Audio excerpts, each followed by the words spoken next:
पहलगाम हमले के बाद लगातार सीजफायर का उल्लंघन अंतर्राष्ट्रीय सीमा पर होता जा रहा है। जवाबी कार्रवाई में हमारे जवान भी उनको मुंह तोड़ जवाब दे रहे हैं। लेकिन ऐसे में पाकिस्तानी रेंजर्स अपनी नापाक साजिशों से बाज नहीं आ रहे हैं। बता दें कि पाकिस्तान का सियालकोट गांव जो कि बद से बदनाम है, क्योंकि सियालकोट वो इलाका है पाकिस्तान का जहां पर लॉन्च पैड है, जहां पर ट्रेनिंग कैंप है, जहां पर पाकिस्तानी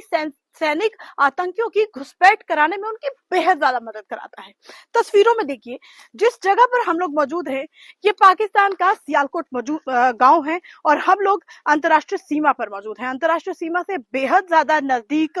पाकिस्तान का सियालकोट ये वो इलाका है जहां पर ट्रेनिंग कैंप है, जहां पर पाकिस्तानी आतंकियों को जो है वो खाना मुहैया कराया जाता है, पाकिस्तानी सैनिकों की उनको मदद मिलती है, घुसपैठ कराई जाती है। और अंतर्राष्ट्रीय सीमा से जब घुसपैठ होती है तो आतंकी जो है कठुआ बिलावर से होते हुए कश्मीर पहुंच जाते हैं। ये तस्वीरों में आप देखिए किस तरीके से बहुत करीब हमने दिखाने की कोशिश की। पाकिस्तान के घर यहाँ पर दिख रहे हैं, इन्हीं घरों की पनाह पाकिस्तानी आतंकी लेते हैं और उसके साथ पाकिस्तानी पोस्ट आपको दिख रही है, फसल कटाई आपको दिख रही है। बता दें सूत्रों से मिली जानकारी के मुताबिक ये पता चला है कि ये जो फसल की कटाई हो रही है और बाइक पे जो लड़के यहाँ पर जो घूम रहे हैं, इन फसल कटाई के किसान जो हैं उनमें भी पाकिस्तानी रेंजर जो है वो सिविल कपड़ों में मौजूद हैं और लगातार वो रैकी कर रहे हैं, इस बात की रैकी कर रहे हैं कि किस तरीके से वो भारत के हालात को जाना जाए। वो पोस्ट के बिल्कुल नजदीक है, सिविल कपड़ों में घूम रहे हैं, क्योंकि जो फसल कटाई के लिए किसान आते हैं वो बिल्कुल सरहद के पास होते हैं।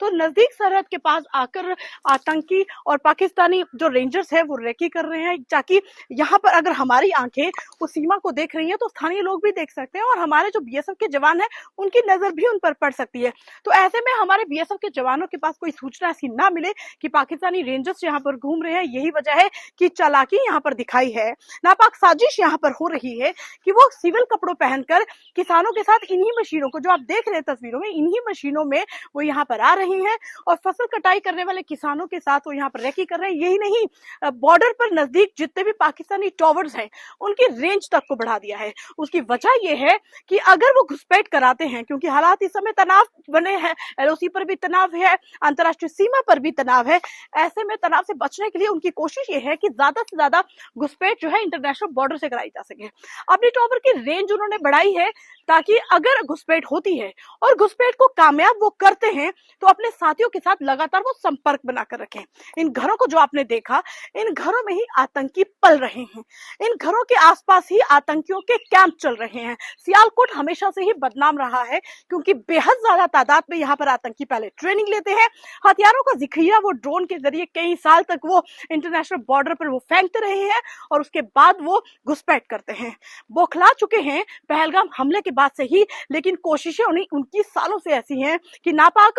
हरकतों को अंजाम देना है और ज्यादा से ज्यादा भारत के हालात जो है खराब करने हैं। लेकिन हमारे सुरक्षा कर्मी जो है वो तैनात है, कमर उन्होंने कस ली है कि किस तरीके से पाकिस्तान को अब मुंह तोड़ जवाब देना है।